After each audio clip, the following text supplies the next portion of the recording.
Dan hadis ini dikomentari oleh Al-Hafidz Imam Ibnu Hajar Al-Asqalani dalam kitab beliau yaitu Bulughul Maram.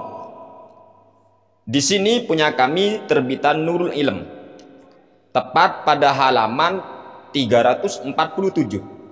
Assalamualaikum warahmatullahi wabarakatuh. Hamdan wa syukranillah wassalatu wassalamu ala rasulillah wa ala alihi wa sahbihi wa man tabi'ahu hudah. La haula wa la quwata illa billah, amma ba'du. Ayuhan netizen dimanapun kalian berada, semoga kita senantiasa berada di dalam lindungan Allah subhanahu wa ta'ala. Ada seorang ustadz dari kalangan Wahabi yang mana dia itu katanya viral, dia mantan Kiai NU. Artinya dia itu dulu NU tapi setelah itu keluar dari NU. Mendengar hal yang demikian, kami bersyukur kepada Allah subhanahu wa ta'ala. Alhamdulillah orang tersebut keluar dari NU, dan bahkan memang seharusnya dia harus tidak berada di NU. Ambil saja sudah itu orang ya. Siapa yang mau ngoleksi pendusta? Ya kecuali sesama pendustanya barangkali ya. Tiada lain tiada bukan ustadz tersebut adalah Zainal Abidin. Semoga Allah memberikan hidayah kepada dia sehingga dia tidak mau melakukan kebohongan ketika menjelaskan sebuah keterangan kepada para jemaahnya. Sebab ada hadis sahih daripada Kanjeng Nabi Muhammad sallallahu alaihi wasallam, ayatul munafiqi salasun. Tanda orang-orang munafik itu ada 3. Dan tanda yang pertama ternyata idza haddatsa kadzaba. Orang munafik itu cirinya yang pertama, ketika dia berbicara, menjelaskan ataupun menerangkan sebuah keterangan kepada orang lain, kepada jemaahnya, dia berdusta. Ini ciri-ciri orang munafik. Dan alhamdulillah kalau orang munafik keluar dari NU, karena di NU itu ya haram menjadi orang munafik, haram. Apa saya berkata begini tanpa dasar, tanpa bukti, dalam artian cuma sekedar fitnah, mengatakan Zainal Abidin ini pendusta? Tentu kami tidak akan sembarangan melontarkan ataupun menuduh seseorang berdusta atas nama ini, atas nama itu. Kalau tanpa bukti, kami gak mungkin berani teman-teman. Kami tahu hukumnya berdusta itu ataupun memfitnah seseorang, hukumnya haram, tidak boleh. Mari kita simak terlebih dahulu. Berikut ini videonya. Mengusap wajah setelah sholat dan setelah berdoa telah dinyatakan bid'ah oleh Imam An-Nawawi. Sangat jelas, terang benderang, gak perlu kalian ragukan. Zainal Abidin Al-Wahhabi, dia menyatakan bahwa mengusap wajah setelah selesai sholat atau mengusap wajah setelah selesai berdoa telah dihukumi bid'ah atau sesat oleh Al-Imam An-Nawawi. Hal yang demikian ini sangat tidak layak, tidak pantas sekali keluar dari seorang ustadz yang katanya mengajak umat Islam untuk mengikuti ajaran Rasulullah Shallallahu Alaihi Wasallam. Tidak layak ustadz semacam ini, sebab ajaran Nabi itu tidak pernah menghalalkan, tidak pernah membolehkan berdusta atau berbohong. Dia sangat berani sekali mengatakan bahwa Al-Imam An-Nawawi menghukumi bid'ah atau sesat mengusap wajah setelah selesai berdoa. Padahal di dalam kitab Al-Imam An-Nawawi, kami akan bacakan semua kitab ini biar mereka itu, para jemaahnya Wahabi, sadar bahwa kami begini bukan atas dasar kebencian, tetapi ini atas dasar amanah keilmuan teman-teman. Dalam kitab Al-Imam An-Nawawi yang bernama Al-Majmu' Syarhul Muhadzab, punya kami di sini tepat di juz ke-6 terbitan Darul Kutub Al-Ilmiyah. Silahkan yang punya buka halaman 38. Al-Imam An-Nawawi menyatakan, wa min adabid du'ai kaunuhu fil awqati wal amakini wal ahwali syarifati wastiqbalul kiblati wa raf'ul yadayhi wa mashu wajhihi ba'da faraghihi.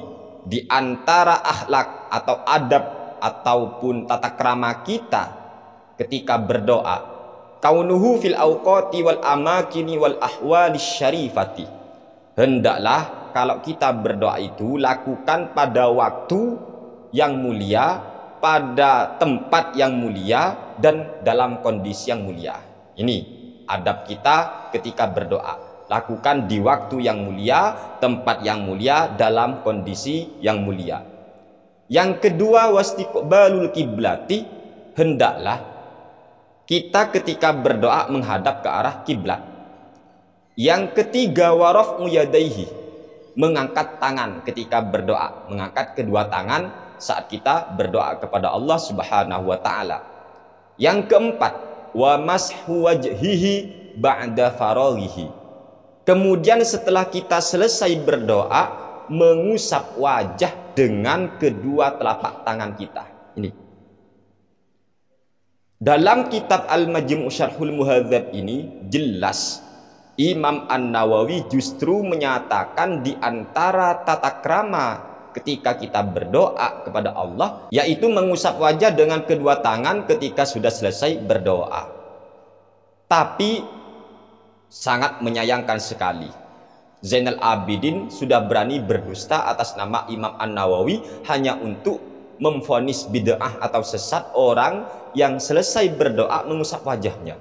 Berdusta atas nama Al-Imam An-Nawawi. Tidak cukup itu, saudaraku. Imam An-Nawawi menegaskan juga dalam kitabnya yang lain, yaitu kitab Al-Azkar. Punya kami di sini terbitan Maktabah Imaratillah. Al-Imam An-Nawawi membuat sebuah bab, punya kami halaman 353, babun fi adabid du'ai, bab tentang tata krama berdoa. Di sini Al-Imam An-Nawawi mengutip pandangan Al-Imam Al-Ghazali.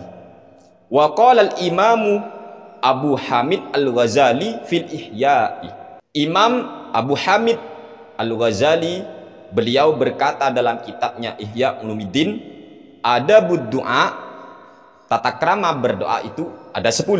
Saya loncat untuk menyikat waktu.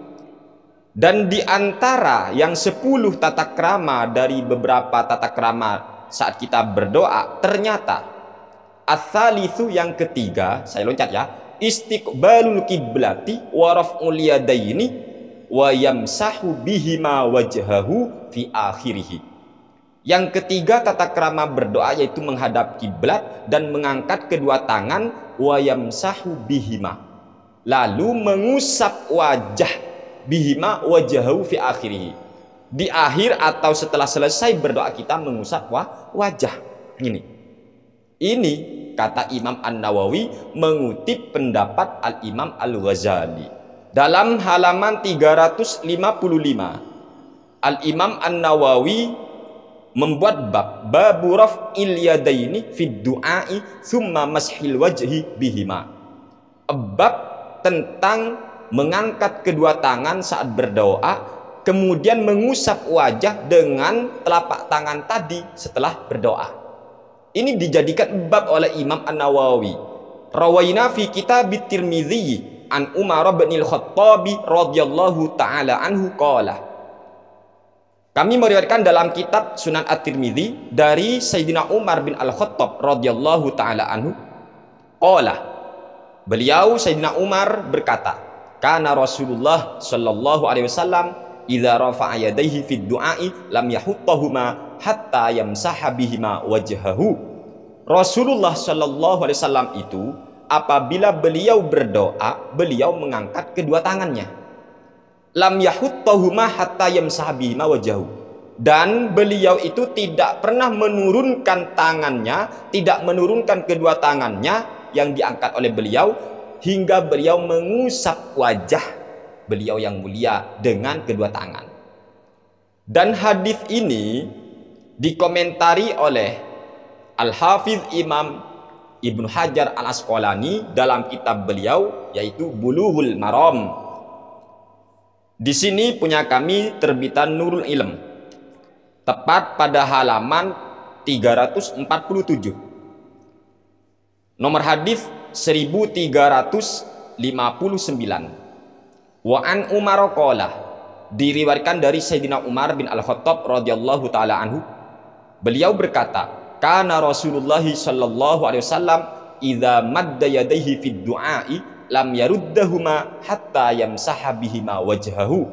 Rasulullah sallallahu alaihi wasallam ketika beliau mengangkat kedua tangannya saat berdoa, lam yaruddahuma hatta yamsaha bihima wajhahu. Beliau tidak mengembalikan tangannya, kedua tangannya, hingga beliau mengusap wajahnya dengan kedua tangan tersebut.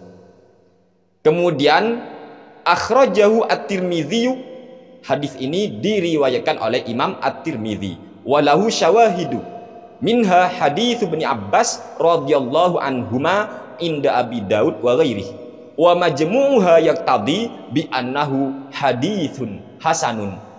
Kesimpulan daripada Al-Hafiz Imam Ibnu Hajar Asqalani, ini ahli hadis, beliau menyatakan hadis ini ketika sudah dikumpulkan semua hadisnya hadis hasan. Jadi Rasul beliau setelah berdoa beliau mengusap wajah.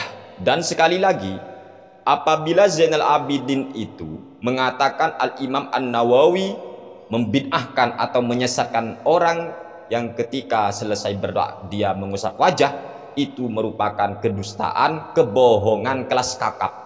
Sebab sangat terpampang jelas dalam kitab-kitab Al-Imam An-Nawawi sendiri, Imam An-Nawawi malah menganjurkan kita setelah selesai berdoa mengusap wajah. Hati-hati dengan para ustadz-ustadz Wahabi, mereka itu sering berdusta atas nama para ulama. Hati-hati ya, Wahabi itu wajar, hasil belajar instan. Wahabi, wawasan agamanya hanya bid'ah. Mengapa begitu? Sebab salafi, salah fikir. Semoga apa yang kami sampaikan bermanfaat untuk kita semua. Ini bukan untuk saling membenci, enggak, tetapi ini adalah amanah keilmuan para santri Nahdlatul Ulama. Kita harus bersuara, kita enggak boleh diam ketika mengetahui kedustaan atas nama para ulama, sementara kita tahu mana yang benar lalu kita diam, itu namanya setan yang membisu. Sekian, terima kasih dari kami, kurang lebihnya mohon maaf yang sebesar-besarnya. Wassalamualaikum warahmatullahi wabarakatuh.